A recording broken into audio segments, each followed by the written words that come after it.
So mga tol, alam na nga po ng karamihan na nag-leak po ang laban ni Carl-James Martin noong nagdaang mga araw, kung saan nasabi po ni Silver Boys TV na sa October umano ang laban ni Martin sa Saudi Arabia. Aksidenteng nasabi po ni Silver Boys TV ang laban ni Martin sa live niya noong magalit si Martin sa kanya dahil sa pagbanggit ni SB sa INC noong mag-rally. Hindi nga po nagustuhan ni Martin mga tol ang mga sinabi ni SB, kaya naggalit po itong si Martin at sinabing sasapukin umano niya itong si SB. Kaya sa live ni SB, nabanggit niya tuloy ang laban ni Martin at kung sino yung makakalaban ni Martin sa October.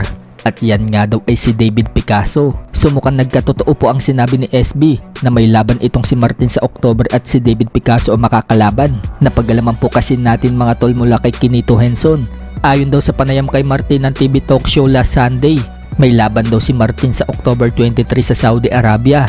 At si David Picasso nga po ang makakaharap ni Martin. Undercard daw sila sa laban ng Canelo Alvarez versus Christian Mbili. Sa katunayan, sa mga susunod na araw, pupunta na daw si Martin sa LA para mag-umpisa na ito mag-training. At ang magti-training daw kay Martin mga tol, ang Filipino trainer na si Marvin Somodio. Samantala, dahil nakapanayan po si Martin ng TV talk show, hindi maiwasan na tanungin si Martin kung palag siya kay Inoue at Casimero dahil siya ang number 1 contender sa WBO. Posible na po kasi makalaban ni Martin si Inoue at ganun din si Casimero. Kumpiyansa nga pong sinabi dyan ni Martin na kaya umano niya ang suntok ni Naoya Inoue at General Casimero at kaya din daw niya talunin yung dalawa. Malaki naman daw ang respeto niya kay Casimero dahil magaling daw ito, matapang at malakas. Pero kung sakaling maglaban daw sila, wala daw way para matalo siya ni Casimero o kaya kahit daw si Inoue. So ganyan po kakumpiyansa si Martin na kayang-kaya niya talunin si Inoue at Casimero. Subalit mukhang hindi po sang-ayon ng mga fans sa pahayag ni Martin. Marami ang nagsasabi na hilaw pa daw siya at wala pa daw itong tinatalo na rated boxer.